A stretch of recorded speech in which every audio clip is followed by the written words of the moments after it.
it also gives you a way of comparing the way he portrays the local whites, the white power structure, and the way he portrays a carpetbagger, the Yankee officer who is in charge of registering blacks to vote.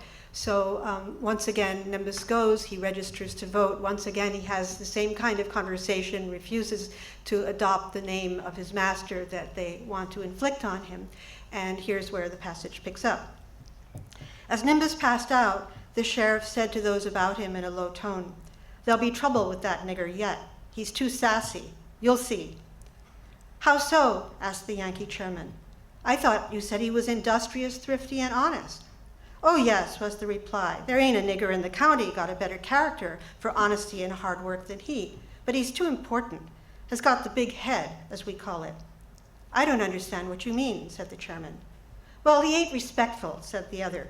"Talks as independent as if he was a white man."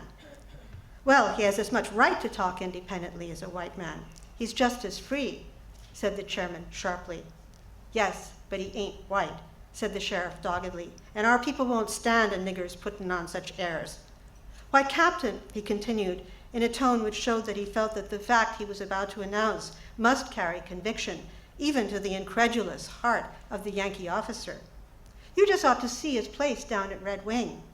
Damned if he ain't better fixed up than lots of white men in the county.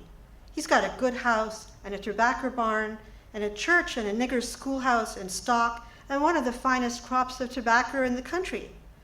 Oh, I tell you, he's cutting a wide swath, he is." "You don't tell me," said the chairman with interest. "I'm glad to hear it. There appears to be good stuff in the fellow.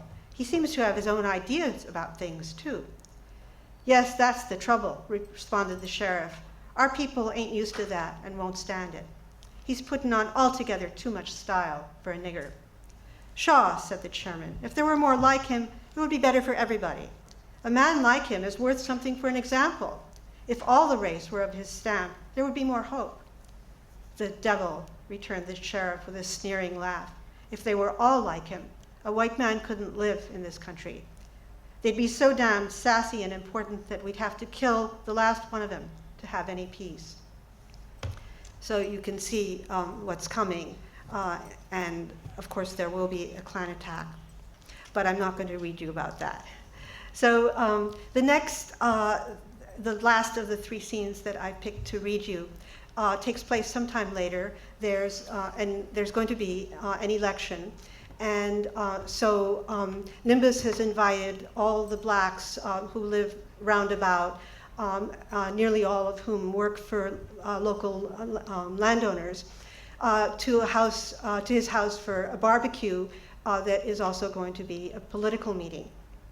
And he finds out, to his shock and disgust, that everybody there has been threatened by their employer that if they go to this meeting, they will be thrown off the land and will lose their job. And he's very indignant about this. So Nimbus makes a speech, which I will read to you, and then there's a big discussion among them, which I won't read to you, and then there's a speech by Nimbus's childhood friend,